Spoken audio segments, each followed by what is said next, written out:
Hi, everybody. Welcome to week one. Let me share the course page here and walk you through this week's unit. So as you see here, I have a placeholder for this video that I'm currently recording. Hopefully this lecture won't go too long. I just want to hit the highlights of chapter 1, which is investigating writing and writing about writing. Let me switch to our ebook. Here we have chapter 1. And there's a few sections. The first section is why study writing. And so we'll read through that. I want you to read that section first, and then I want you to pause and actually do the journal activity. The journal activity here will be due, I'd like to have it in by Thursday, but if you need until Sunday, that is fine. And I'll take you to that assignment page in a moment. But activity 1.1 is the write reflectively, which will also be the journal assignment that you will do in Canvas. And it asks you about your own assumptions about writing. This is to be done before you read the rest of the chapter. I want you to think about and brainstorm what you think writing is, what good writing is, good writers do or are, writers are influenced by, and learning to write involves. There's no right or wrong answer here. I just want to see what your thoughts are. And then at the end of the chapter, you'll revisit those ideas before you start thinking about doing the literacy narrative assignment. So that is why study writing. And then they have 2 stories about writing, which I will talk about in a moment. Then we move on to threshold concepts of writing, and they take you through several various threshold concepts. And then towards the end, we talk about transfer, applying learning to new writing situations, and discuss near and far transfer. And then these are optional. If you just want to think about these questions, you can reflect on these ideas, the questions for discussion and journaling, and look through the applying and exploring ideas. Sometimes I will take some of these questions and put them up as a discussion board or a journal, or maybe even a short paper assignment. So don't ignore these end of the chapter reflecting on the ideas. So that's our book. And then let me just quickly take you through here before I start my lecture. Here you see the Journal 1, Activity 1.1, which again, you do this before you read the rest of the chapter. And you have the option of doing this as either a text entry, or you could upload a document. It's really up to you. I don't have a rubric set up yet. Hopefully I'll have that done before I actually make this course live. I'm recording this over the weekend before the semester actually starts. So that is the first assignment. Ideally, you will have this in by Thursday, January 13th, but if you need to take the full week and submit it by the end of the day on Sunday, that's perfectly fine. And that's worth 10 points. And then the first writing assignment, which is not a journal, is this 500-word short paper on writing spaces. And this is adapted to the first, what they call the major writing assignment from the first chapter there. And the instructions are to keep a notebook for the first week of class. It can either be a paper notebook, or you can keep track of things on the phone or on your computer. Whatever is most effective for you, since you want to be able to make notes immediately anytime that you write. So in that notebook or in that log, you're going to keep a log every day for the week. And every time you use writing for any purpose, you're going to write down when and where you wrote, the time, the date, and the place, what you wrote, what form you wrote in, for example, lists, text, paragraphs, tweets, whatever. What technologies you used, whether it was a phone, a pen, a computer, again, whatever it is, the reason that you wrote, and the audiences for whom you wrote. And then at the end of the week, sit down with that log and start to analyze those things that you've recorded. You will make lists of all the different reasons that you wrote, all the forms in which you wrote, all the technologies you used, and all the different audiences you wrote for. The audience could also be just for yourself. Keep that in mind. And then you will write down any observations you have. For example, do you tend to write more in a particular time or place? So the goal of this short paper is to notice how much writing you do every day and how much you transfer knowledge about writing across writing tasks. I also want you to recognize your agency in your writing practices and processes and see that you can control the circumstances under which you write. I also want you to notice how writing is affected by rhetorical choices, guided by your purpose, the audience, the genre, the writing situation, and also to prepare you for this first major writing project, which is the literacy narrative. So this will be roughly 2 pages. Use 12-point font, double space, 1-inch margins, and refer to the submission guidelines that's in the course Frequently Asked Questions. And this is due by Sunday, January 16th. Notice here the note at the bottom. By submitting this assignment on time, you're confirming your place in the course. Failure to submit the assignment on time without my prior approval may result in you being dropped from the course. So it's very important that you actually get this assignment done on time if you want to stay in this class. That's worth 10 points, and it is a file upload, either doc, docx, or PDF format. So please write it in essay format. I don't want to see your log. I want you to write an essay. I want you to have an introduction. I want you to have a body, and I want you to have a conclusion, analyzing all the various aspects of your writing over the course of 1 week, the various ways in which you have written. If you have questions about this, please email me, but we will move on to sharing my PowerPoint now. So with no further ado, we will launch into week 1, chapter 1, Introduction to the Study of Writing. So there's some key vocabulary for this first chapter, and I want you to keep in mind what writing studies is. Writing studies is the field of writing and composition study, which is often called rhetoric or composition, sometimes shortened to Rhet Comp. There's also this word contingent, which you run across, I think, kind of in the middle of the chapter. Contingent just means depends upon or is conditional to the context. And then we have this phrase threshold concepts, which Wardle defines as, quote, ideas that literally change the way you experience, think about, and understand a subject. And again, we have this concept of transfer, which is defined as generalization or repurposing, quote, the act of applying existing knowledge learned in one kind of situation to new situations. And these are from the glossary in the back of the book. So I didn't come off, it's not from the top of my head, but from the book itself. So some of the goals of this chapter are to understand the purposes of studying writing as a subject. I think many of us come to think of as writing as just kind of something that we do, and not so much that it's a subject that's studied, other than, you have to take English comp to get through college. Everybody does. But there's actually an entire academic discipline, which before we said is writing studies or rhetoric and composition. And it's studied scientifically. So it's a way to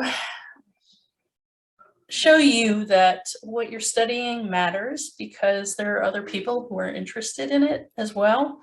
I don't expect you to suddenly be turned on and become writing studies majors or English majors. I think it's fantastic if you find something in this class that's actually interesting to you and you want to pursue writing studies. But I think it's just enough to know that seeing writing as a subject of study and not just a skill is reassuring to you, especially if you're not competent as a writer, that those of us who study writing really do take your struggles seriously, and it's not some problem that's just unique to you. You know, those of us who study rhetoric and composition are looking for ways to improve and to help students become more confident and more competent as writers. So as I said, you know, you may not go on to become a writing major, but I think you'll be learning some skills and some methods and ways of thinking about writing studies that will help prepare yourselves to become lifelong learners, and to adapt to new writing situations that you encounter. So another goal is to consider the complex nature of writing and reflect on some threshold concepts about writing around which the second part of this book is organized. So if you take a look at the table of contents, you'll see that we have, like, the first 3 chapters is just kind of introductory stuff to get you familiar with the concepts and ideas that we often toss around in writing studies and when we're thinking about writing as a field of study. So this gets you a bit familiar, and so we'll be tackling some of those ideas and some of those concepts. So the language of the threshold concepts that are introduced in the chapter, those are designed to be accessible to you as students. So before you get into some of the more difficult scholarly readings that we'll be reading in part 2, that have to do with literacy and genre and discourse communities, and that you'll be incorporating into your research for your essay projects. We need to tackle some of that groundwork first. So, you know, you will tend to see writing as something that's fairly straightforward. If you follow the rules, then you won't have a problem, you know, because it's something that you've always done. You've grown up doing it and you don't really think all that much about it. But I think by introducing you to these threshold concepts, this will help you to see that these are things that you can investigate further in the subject during this course. Another goal is to reflect on prior writing experiences in order to take stock of both writing practices and conceptions about writing. So all of us have come with some kind of a history, some kind of a background growing up in the school systems, you know, either being taught in public school or in private school, or perhaps even learning at home with your families. So we have these conceptions that we've grown up with. And that's what this section, this first chapter, and even this first project really is all about. The whole literacy narrative project is examining some of those things that we've grown up with and that we hold on to. So even if you haven't taken a course that's focused particularly on the study of writing itself as a subject, we all have these experiences with writing both in and out of school. And so we might have some misconceptions about how writing works and what makes it successful. But instead of chucking all that and chucking and getting rid of all of your previous ideas, all your preconceived notions, what I'm asking you to do is to take inventory of your own experiences, your own conceptions about writing, and where those come from. And that's what that first writing assignment is asking you to do, right?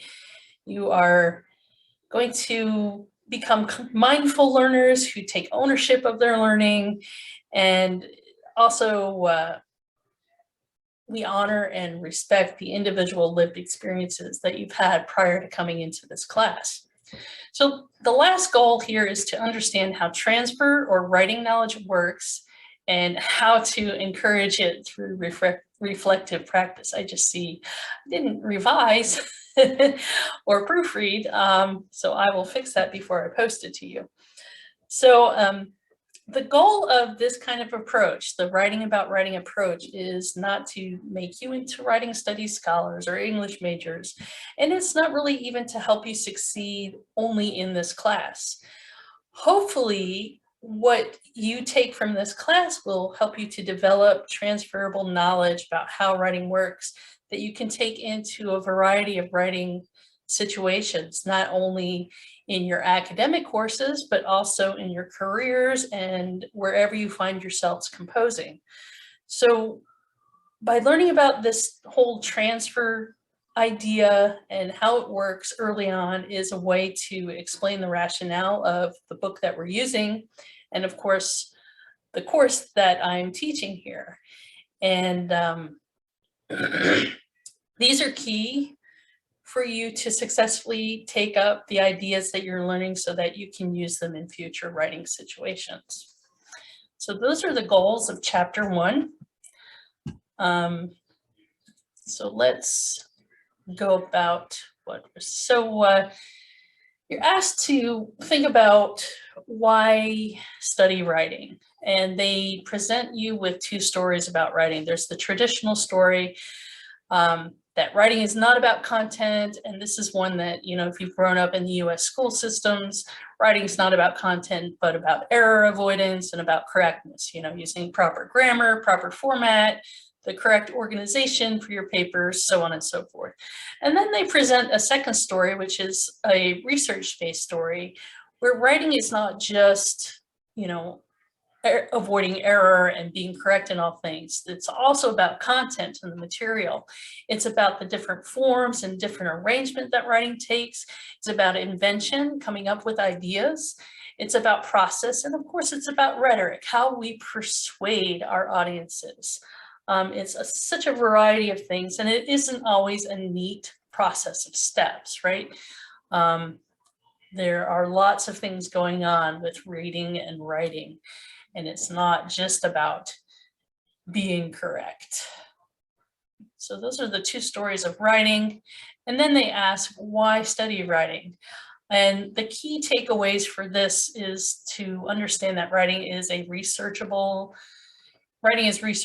and learning about that research can really be beneficial for you as students. I also want you to think about the conceptions about writing and that they're socially constructive rather than universal and inevitable. The text talks about constructs, construct as a noun rather than the verb construct.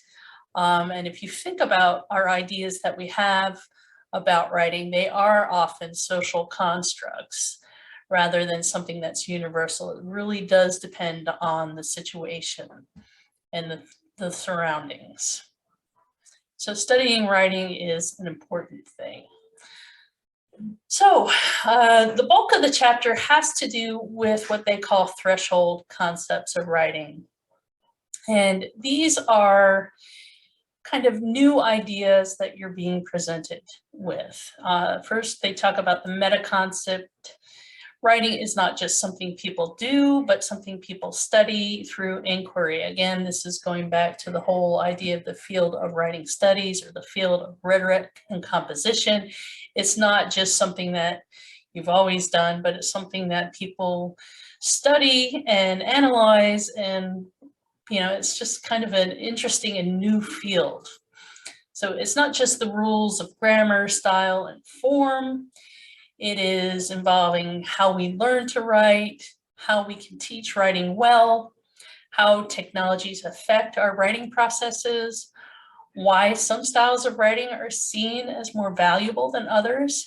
I'm sure you've often thought about that. Well, why is, you know, a research paper more important than a poem, right?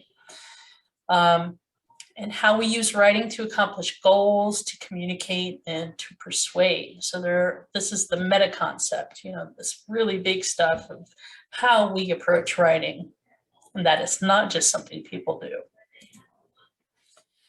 And then we go into these threshold concepts. The first one is on pages 10 to 12, that writing is a process and all writers have more to learn. Good writing depends on the situation at hand. There is no such thing as perfect writing.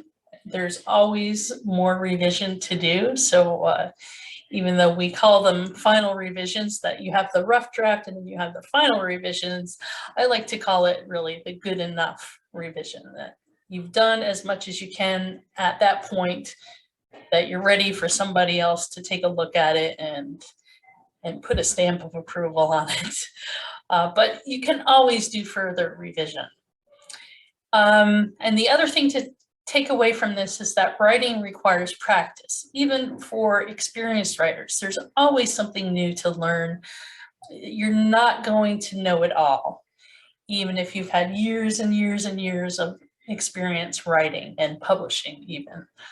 There's always something new that you can learn and always ways in which you can improve. So that's threshold concept number 1. And then on pages 12 to 14, we have this second threshold concept, which is writing is impacted by identities and prior experiences. And here I want you to think about activity 1.4 that's in the text. Let me see if I can find that quickly. If you have the print book that's on page 12, they have a write reflectively activity. And it says, spend about 10 minutes writing freely about your most important memories of reading, writing, and speaking. You don't have to write about them, but you can just think about it, just muse for about 5 minutes. What were your experiences at home and outside school? What were your experiences in school? How do these impact what you believe, feel, and do with writing and reading today? How do these make you feel about writing and yourself as a writer? And I think that's a good activity to just at least think about, because our writing is impacted by our identities, how we view ourselves as writers, and about our prior experiences with both reading and writing. And that can, if you come into this class or you come into any other writing situation where you think, oh, I just can't write, I'm so bad at it, because you were constantly attacked, excuse me, by a teacher who only focused on grammatical correctness and writing, spelling correctly, and not caring much about your ideas, then of course, yes, you're going to think you're a terrible writer when you may have incredible ideas that you wish to communicate with other people. So yeah, thinking about your own experiences with reading and writing growing up can really impact you as a writer. Then the next concept they want you to think about is good writing is contextual. As I said before in the previous slide, it really depends on the situation. For example, creative writers are able to get away with breaking certain grammar, punctuation, and other language rules. I think about the poetry of E.E. Cummings, where he didn't use any kind of capitalization and he has weird punctuation in the middle of words, and you know, it just kind of, it's a kind of big head trip when you read his poetry. And you know, and there are certain other conventions that can be broken with creative writers. Whereas, you know, if you tried to do that in the middle of an academic paper, it would be kind of shocking, right? The conventions for texting and social media are frequently different than what you use for academic writing. And you have to think about things like the audience. The audience might dictate adopting different language, different conventions, a different type of genre, et cetera, et cetera, et cetera. So good writing is contextual. It depends on the situation. And there are so many things. If you remember from Comp 1, there are so many things that go into the writing or the rhetorical situation, right? We have genre, we have context, we have the audience, we have the writer, we have, you know, this, that, and the other thing. There's all this stuff at play when we're writing. So good writing depends on a whole bunch of stuff, not just following the rules. And then the fourth threshold concept that they present to us is that people collaborate to get things done with writing. If you think about it, so much of non-school writing is done so that people can communicate ideas with others in order to achieve a common goal. And writing can be a community action where peers collaborate and provide ideas and feedback for one another. And that's something that I hope to incorporate in this course, that we can have this communal give and take of ideas, that you don't have to always keep your eyes on your own paper. It's not considered cheating. In the real world, people work together. People use one another's ideas. They bounce ideas off one another. They send papers to each other, revise and revamp and share ideas so that they can achieve a common goal. Very, very common. And then lastly, the chapter winds up with this whole conversation on transfer, applying learning to new writing situations. And they talk about near transfer and far transfer. Near transfer is applying something learned in one situation to a similar situation. And they call that low road transfer. It's easy, it's reflexive. We don't have to do any kind of additional thinking because it's something that we've already done. Whereas far transfer is that transfer between less immediately related or similar activities. So you have more active, more conscious reflection and more self-assessment. And they call that the high road transfer. So if you think of transfer of writing related knowledge from one situation to another, it doesn't always happen neatly or easily, right? The other thing I want you to take away from this is that successful far transfer requires that high road practice, such as reflection, such as analysis of examples, asking questions, soliciting feedback. It's a little bit more active than that near transfer. And then lastly, the critical incident, such as moments of struggle and failure. Those critical incidents provide important opportunities to reflect on and revisit theories about how writing works. So we have those concepts of